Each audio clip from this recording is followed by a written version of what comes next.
dinedepensahan na nga. They consider it an affront. The DND and the AFP have considered the statement of China as an affront to any of its members.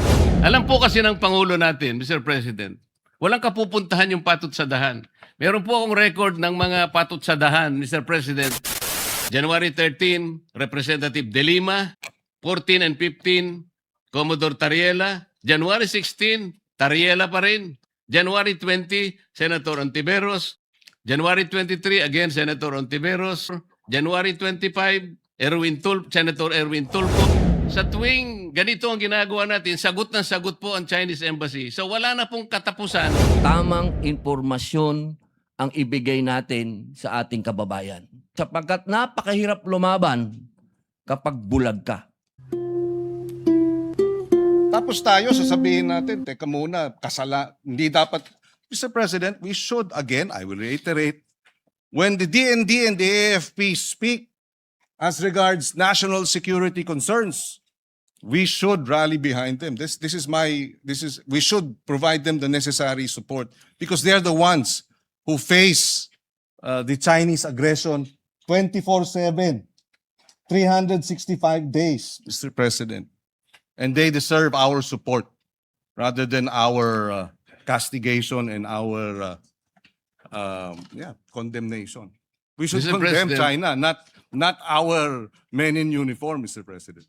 Mr. President, kung totoo man na talagang sinusuportahan ng armed forces yung...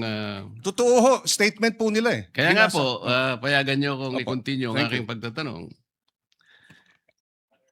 Yung pong lahat ng cabinet members po, cabinet secretaries, they're alter ego of the president. Kung halimbawa po nagsalita na ang presidente, magsasalita po ba sila inconsistent with the statement of the president? I'm asking this question, Mr. President, because on January 29, a few days ago, 2026, the Philippine News Agency released this particular statement from the President of the Philippines. By whom? PBBM supports a firm with diplomacy approach in dealing with the rising war of words between Philippines and the Chinese officials over the West Philippine Sea. Pag pinag-uusapan po natin diplomacy, tama po ba yung ginagawa ni... Ako po, sinasabi ko lang, nagsalita na po ang Pangulo eh. Firm with diplomacy.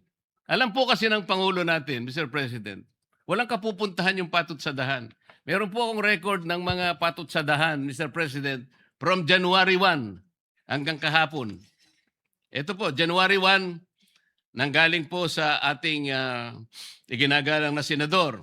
January 9, galing po ay Commodore Tariela. January 10, Tariela na naman. January 12, Philippine National Maritime Council. January 13, Representative De Lima. January 15, Commodore Tariela. January 14 and 15, Commodore Tariela. January 16, Tariela pa rin. January 16, Representative Shell Jokno of the House of Representatives. January 17, National Maritime Council. January 19, Akbayan Party List. January 20, Senator Ontiveros posting on her FB. January 22, Tariela na naman.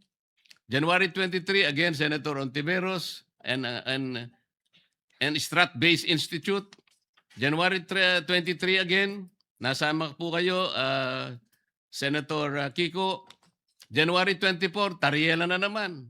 Napakarami po, tatlo yung kay Tariela on January 24. January 25, Senator Erwin Tulfo. January 26, si Tariela na naman po. January 27, si Tariela na naman po. Sa tuwing ganito ang ginagawa natin, sagot ng sagot po ang Chinese Embassy. So wala na pong katapusan na pag-iringan at pasaringan na po ito, Mr. President. Ito po bang tagal ng pagpapatsadahan na to, Mr. President? Nakakahuli po ba tayo kahit na ilang kilong galunggong lang sa West Philippine Sea? Bumababa po ba ang presyo ng bilihin ng dahil sa patutsadahan na ito? Ito po ba'y makakatulong sa atin? Kagaya po ng pinost ko kanina, yung po bang nasusunog na gusali, para mapatay mo yun, sasabuyan mo ba ng gasolina? O bobombahin mo ng tubig na malamig, Mr. President? Ito lamang po ang pinakapunto rito eh. Mr. President, wala po akong ginagawa para depensahan ang China. Ang ginagawa ko po para magkaisa tayo, hanapin natin ang talagang paraan paano natin lalong palakasin ang paninindigan na ito at magsimula tayo. Sana po maitala natin sa lalong madaling panahon yung mapa ng West Philippine Sea at magkaisa tayo ngayon. Ipilit natin yun. Pero kung wala pa po yun, yun nga po, puro ang tinatawag po natin ay megaphone diplomacy na hindi po nakakatulong kahit paano natin kwentahin, Mr. President. Maraming salamat po, Mr. President, at maraming salamat sa inyong panahon, good Senator. At sana'y sa mga susunod pang panahon ay makapiling natin ang mga ilang taong binanggit sa kapulungan ito para magkaroon po tayo ng kahit na seminar lang. Lalo po nating mapag-aralan kung saan tayo nang gagaling sa lahat ng panig, Mr. President. Thank you. Maraming salamat sa ating ginoong Thank you.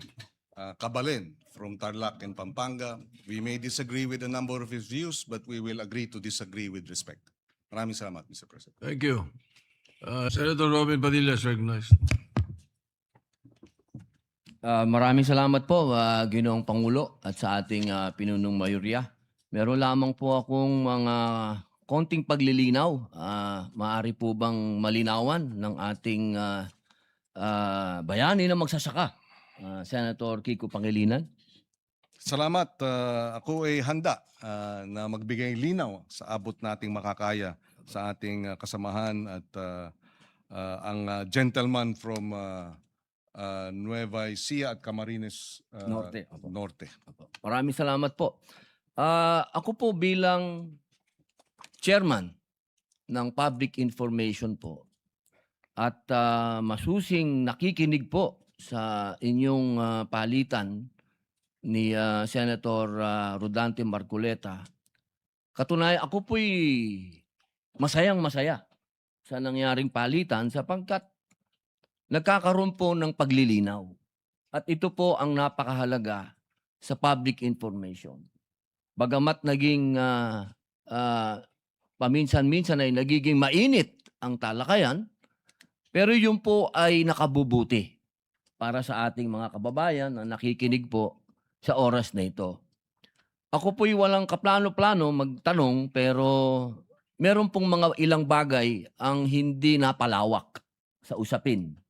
Opo, katulad po, unang-una, nung nabanggit po ang suporta ng ating mga bayani na sa datahang lakas ng Pilipinas, ang kanila pong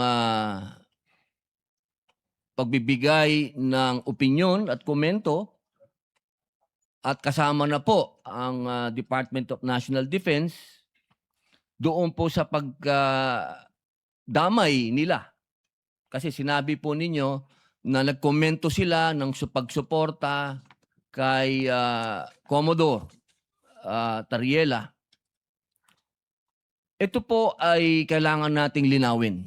Wala po akong sinasabi na may mali o ano. Linawin lang po natin. Sapagkat tama po ba ako kapag sinabi ko na ang Coast Guard, Philippine Coast Guard, hanggang sa mga oras na ito ay nasa ilalim ng DOTR? Tama po yun. Opo. Ibig pong sabihin, ito po ay civilian uniform personnel.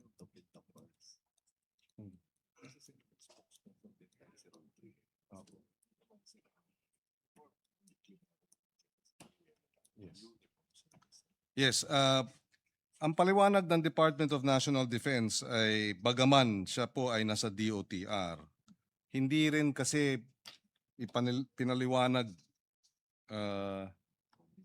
o nilinaw kung ng China kung sino ang pinag-uusapan nilang certain Philippine Uniformed Service members. Ibig sabihin marami. At yung spokesperson ng Admiral Trinidad Navy, ng Philippine Navy, ay isa rin sa mga nagbibigay ng official statements tungkol sa usapin ng West Philippine Sea. Yun po. Kasi napaka linaw po ngayon. Opo. At nung sinabing uniformed personnel, service members, ibig sabihin marami, sinabi pa yung or they will pay the price for what they did. So ito ay maanghang na salita dahil ito ay pananakot. They will pay the price. It's a threat. Siyempre ang ating DND, ang ating Armed Forces of the Philippines, pag may threat, seryoso ito. Hindi maaaring tumahimik. Hindi maaaring sabihing deadma. Hindi po ba? Opo, Sir Linggo? napakaganda po ng paglilinaw natin sapagkat kanina po sa palitan po ninyo ng salita. At ito naman po ay very educational po no sa lahat ng ating mga kababayan. Para mas malinaw po lilinawin po natin bilang ako po ang chairman ng Public Information, ang Philippine Coast Guard po ay hindi kailanman sa ngayon ay nasa ilalim as of February 2026 ay wala po sa ilalim ng DND at ng AFP. Tama po ba ako? Tama ito. Opo. At yung pahayag po ng AFP at DND, hindi po ito parang inuutusan o sinusuportahan ang mga sinasabi po ni Ginoong Tariela. Sa spokesperson ng West Philippine Sea, anong tawag doon? Si Tariela, sa spokesperson West Philippines. No, spokesperson representing what? Yung group, di ba? So, composed of who? Yung sa West Philippines, yung task force. Yeah, Task force on West andun ng Philippines. military, di ba? Member kami doon. Yes. Yes, si Commodore Tariela, banggamat siya ay hindi miyembro ng Sandataang Lakas, ay siya ang spokesperson ng Task Force West Philippine Sea, na kung saan ang kabuang task force, kasapi dyan ang Armed Forces of the Philippines at ang Department of National Defense, Mr. President. Opo, tama po yan. Opo, napakaganda pong informasyon yan para sa ating mga kababayan. Pero kailangan po nating linawin, siya po ay nakasuot ng uniforme ng Philippine Coast Guard. So siya po ay civilian personnel. Hindi po siya military service personnel. Opo. Kailangan lang po natin linawin. Yes. Wala po akong sinasabing may mali o ano. That is correct. Opo, bilang ako po ay public information lamang po. At sa atin pong RA 993, ito po yung patungkol sa Philippine Coast Guard, RA 993, malinaw po dyan, nasasailalim lamang ang Philippine Coast Guard sa DND at sa AFP wartime. Ibig sabihin sa panahon po ng gera na nagdeklara ang Congress ng gera. Tama po ba? I beg your indulgence. Ako'y humihingi ng paumanhin.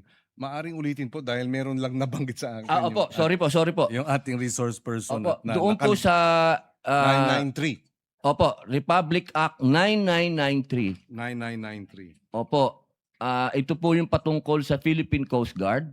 Meron po tayong wartime attachment doon. Yes. Ang nakalagay po doon, magiging ang PCG ay mapapasailalim sa DND at sa AFP kapag nagdeklara na po ng gera ang Congress. Tama po ba? Tama po yun. Opo.